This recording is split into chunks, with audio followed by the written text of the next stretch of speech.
променяш много като човек, като това, което ти представляваш.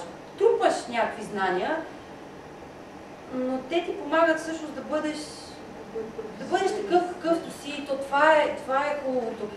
Някакси да се опознаеш, да си дадеш сметка какво представляваш ти като човек, какви ценности имаш, да си знаеш силните страни, да си знаеш и слабите страни.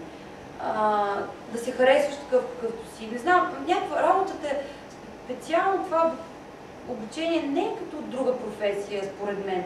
Там някакси повече човек работи със себе си, освен с колектива. Някакси трябва да се опознаеш повече, за да знаеш как да работиш на сцената. Трябва да се познаваш много добре, за да можеш след това да изградиш образ за някой друг човек, който е абсолютно различен от тебе.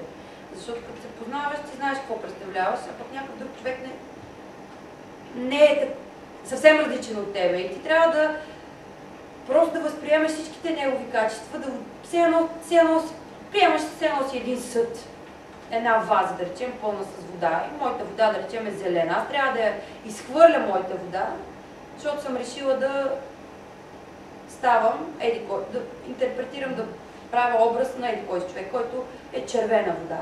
И просто да я налея в моята ваза. Например, нещо такова сега ми идея, като пример. Искам да кажа като един съд, който се празни и пълни непрекъснато с